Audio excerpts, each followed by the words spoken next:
Hello Milford, I am Dr. Matthew Joseph, the Director of Digital Learning in Milford Public Schools. Last week I had the good fortune of attending and participating in the Tech and Learning Leader event in Boston. It was some great learning, it was awesome opportunities and making new connections and also reconnecting with EdTech leaders across the country. And let's talk about, we took a lot of risks. One risk was taking part in a poetry slam.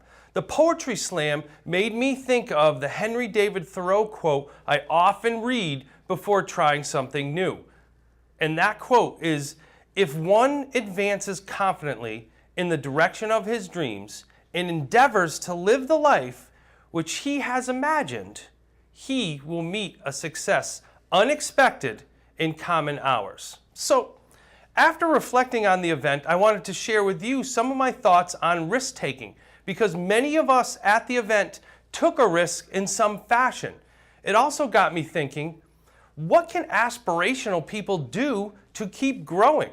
And my answer to that is the propensity to continue to take risks.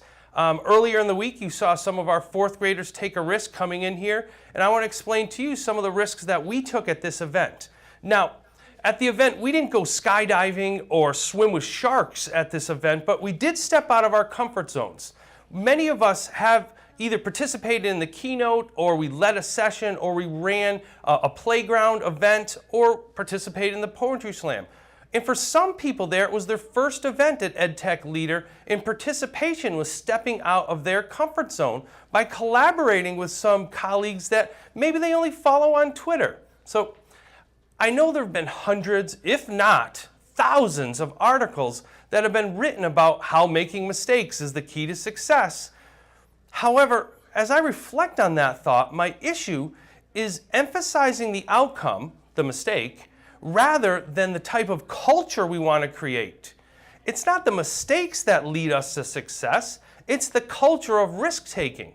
And as leaders, we need to cultivate a culture of smart risk-taking.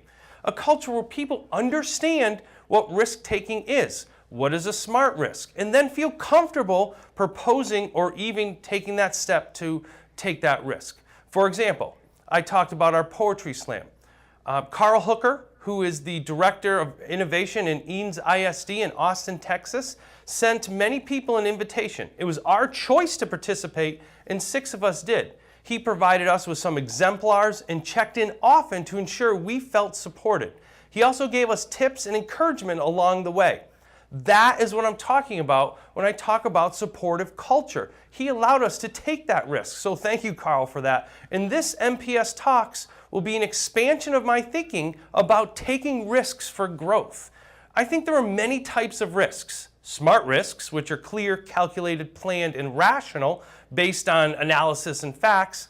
And then there's reckless risks, which are blind, frivolous, and undisciplined, where you must rationalize the risk and not just based on facts. So then how do you judge or measure a risk that you're taking? Well, I think first you have to know the risk. Are you able to describe it, and are you considering taking about it and talking about why?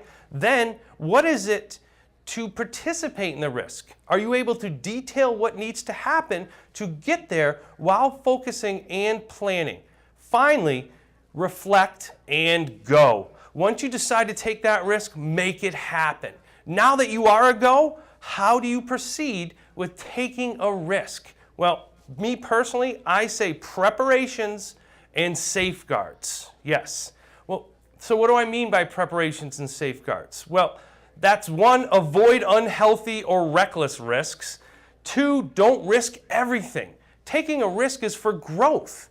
Also, you have to know what you want to ask for and plan for it. Then 3, execute and practice. And you learn from your attempts. And finally, don't stop. And definitely don't worry about what others think as you're trying. Well, once you've made that decision to go with stepping out of your comfort zone, then you prepare to take that risk. Now, you know what? It's go time. It's time to act. So Carl created that environment for all of us to take a risk. So got me thinking, how do leaders do that for others? I was a principal for 11 years and now a district leader. How are we doing that? Because leaders are the architects of the social, emotional, and intellectual organization of all of our schools or districts. Promoting and cultivating healthy individual and collective learning while achieving this culture is essential. This culture will drive teachers to feel about their work and how they think about themselves as professionals and increase their resiliency for taking risk. Leaders must support educators. Imperfect first attempts by applauding their first attempts because of the participation and then continually supporting them through a culture of encouragement and care. So, how do leaders create this culture of risk-taking? I have 6 recommendations. First, define SMART risks and set limits. What I mean by that is we need to find what it means for a SMART risk. The last thing we want as leaders is for every staff member to just take a risk for the heck of it and jeopardize student learning or educator confidence or growth. Second, demonstrate risk-taking. Leaders, find something at which you're good at and let your staff see you do it.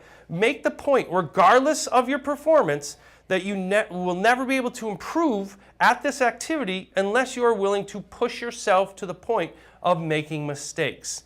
Next, be willing to make a misstep. Leaders can't just show staff what they're good at. They must be willing to try something which they're not so good at to show your staff and let them observe your attempts and then celebrate your willingness and vulnerability for trying. Next, model risk-taking behaviors. Leaders define culture, and if we want to create this culture of acceptable risk-taking, then we need to display that kind of behavior. We need to be transparent about the risks we are taking, explain why we are taking them, because people learn from watching, and if they can understand our SMART risk-taking approach, it can help them develop their approach, and then create a safe environment for risk-taking. We need to create this safe environment for risk-taking. This means not punishing people who take a SMART risk or acceptable risk and fail, but support them, build them up, and finally, reward those SMART missteps. I don't like to say the word failure and risk-taking since it's a success to even try. Set up a structure that reviews missteps and celebrates the best attempts, as this will show the school that it's serious about risk-taking. What gets rewarded gets repeated. So we need to reward the best missteps as well as the successes, and this will send a strong message to the school that this is the culture we want. Effective leaders design plans in the spring and summer that produce success academically within the first few weeks of school. I know I've done it. So why not create plans for encouraging risk-taking and celebrating those attempts? Recognizing effective effort and practice simply and clearly throughout the year will encourage more of the same efforts, I promise you. When staff understands what SMART risk-taking is, they will understand their comfort zone. And then they'll be able to deal with any anxiety or uncertainty more easily. Creating a culture of risk-taking starts with preparation, vision, and taking a risk to do that. So I'm encouraging all of you to do that. Thank you for tuning in. I'd love to hear how you took a risk. You can follow me at Milford_Tech. You can follow Milford Schools at Milford Schools. Thank you for tuning in and keep pushing yourselves to be great.